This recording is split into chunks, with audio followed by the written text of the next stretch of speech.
The news media, my dear people, are making a great thing, as well they might, about the murder of two little children by their mother.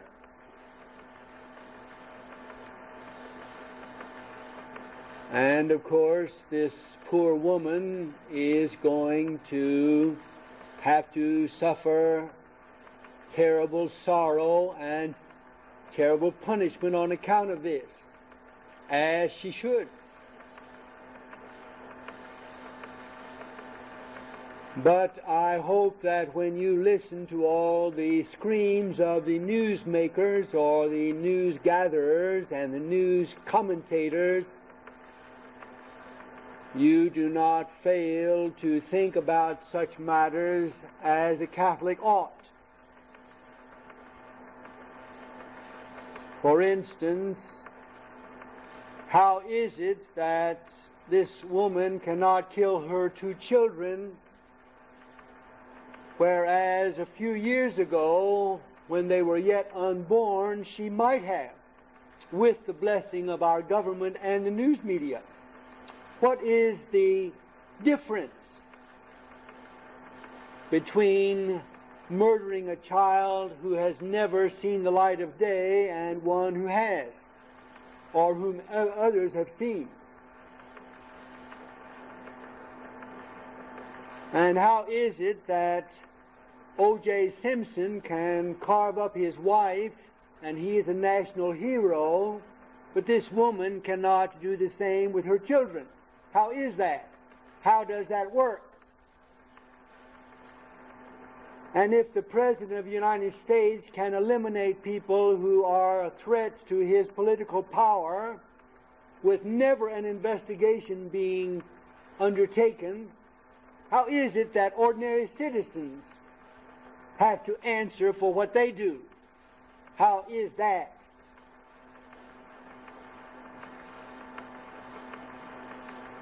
I don't know what your thoughts are on the subject, but I imagine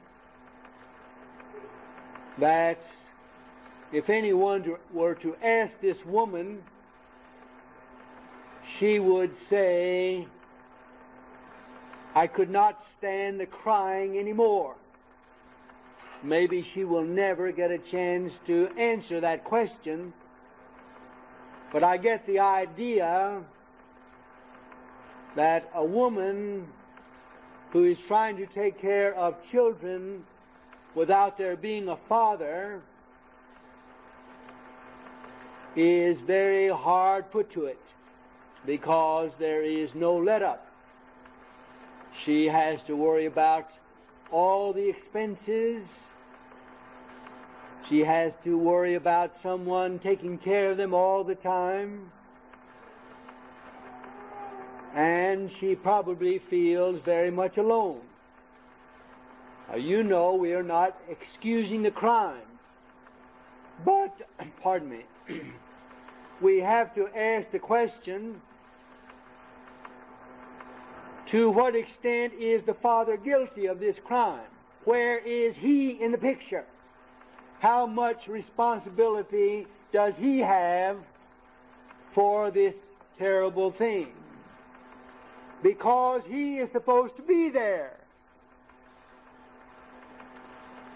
They will say, and they will say very offhandedly, "Oh, they were divorced." In which case I say, well then, where is the judge? How much of a part in the crime does he have to answer for? Because by what right did he tell the man, "You can leave her and the two children, send some money," instead of being where you promised to be? I remind all of you married people, men and women, and that's the reason I brought the subject up, that Almighty God takes marriage vows very seriously. He takes them more seriously than a woman does from a man and a man from a woman. And a woman has a right to take those vows very seriously if she hears them from her husband. She has a right never to forget all the nice things that he said to her in an effort to get her to marry him. She has a perfect right to write them all down. All the weeks during the courtship, she has a perfect right to write them all down. Or if she wants, say, can I have that on tape? So that you and I never forget it. How you're always going to take care of me. How you're always going to love me.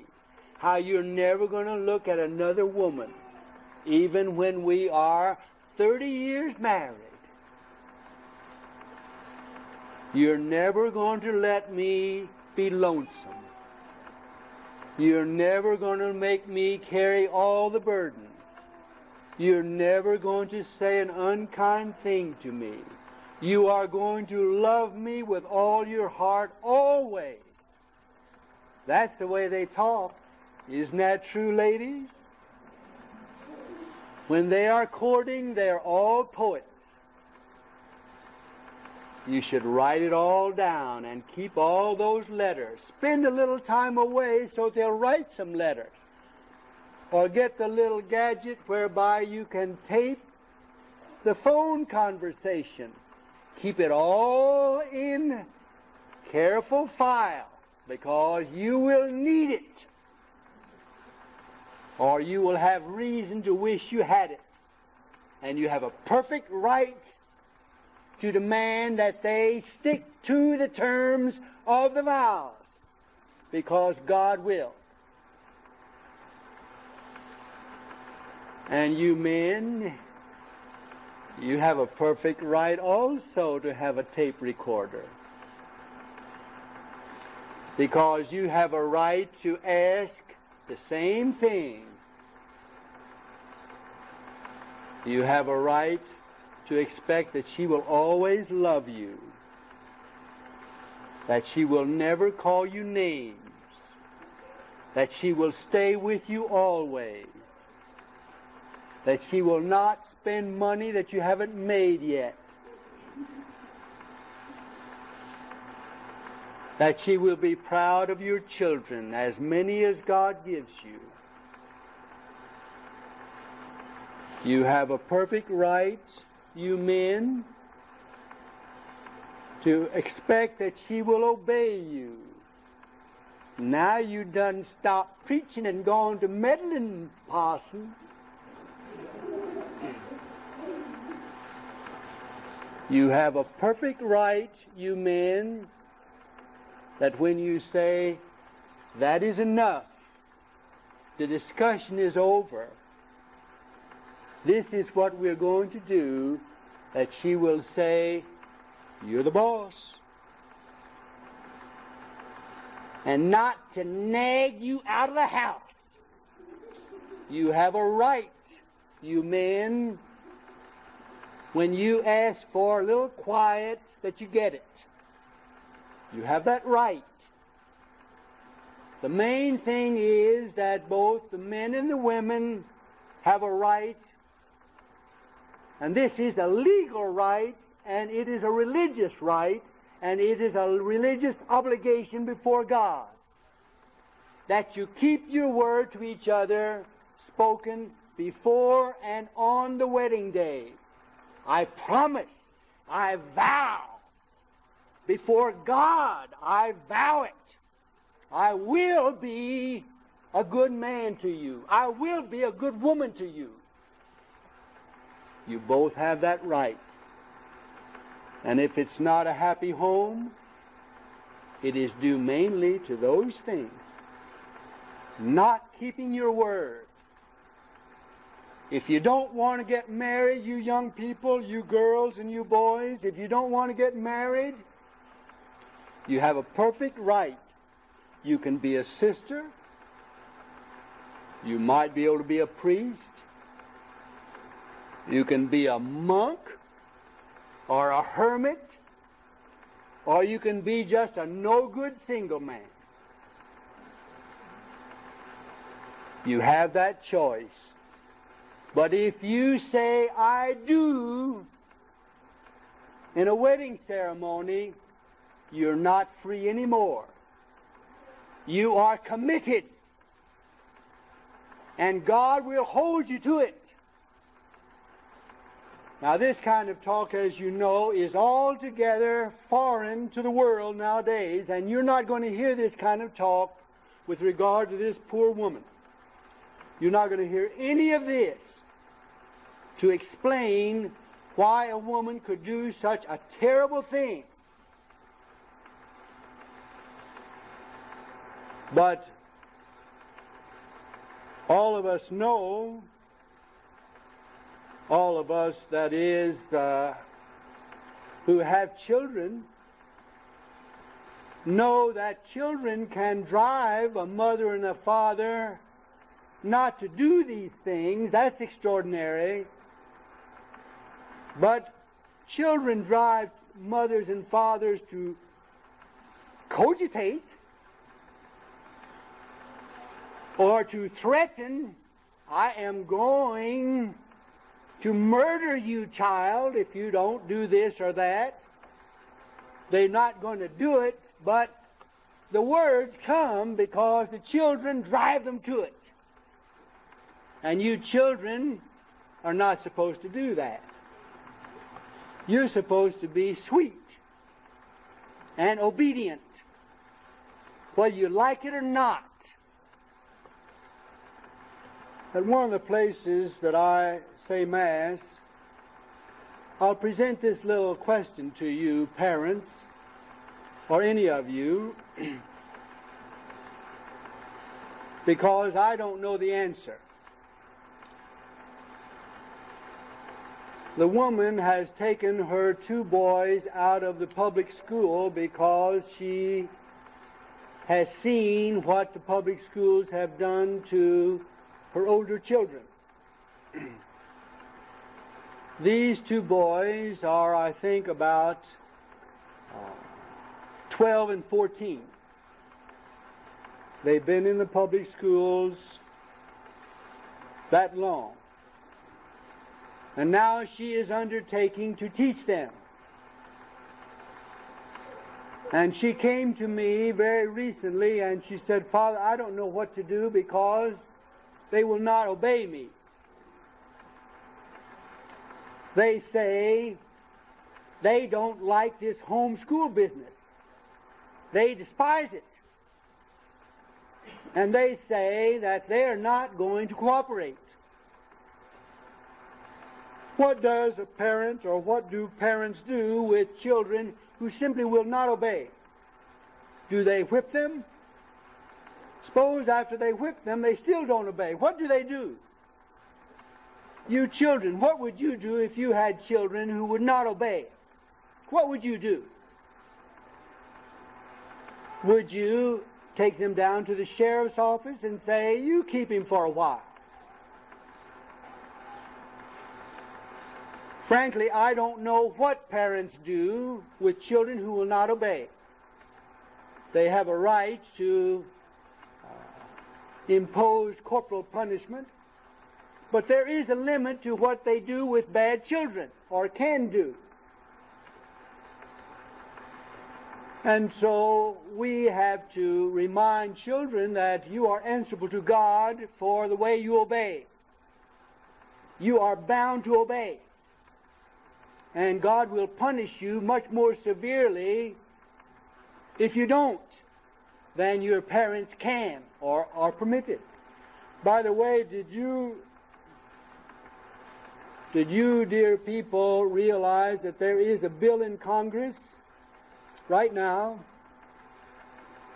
Senate Bill 70, which says that the United Nations will have the right to oversee how parents in this country discipline their children? And this bill forbids the children to impose corporal punishment, which is to whip their children. And the children may take their parents to court if they do, or if for any reason the children are dissatisfied with the parents. This is now a bill that is being considered and already has 50 senators to sponsor it.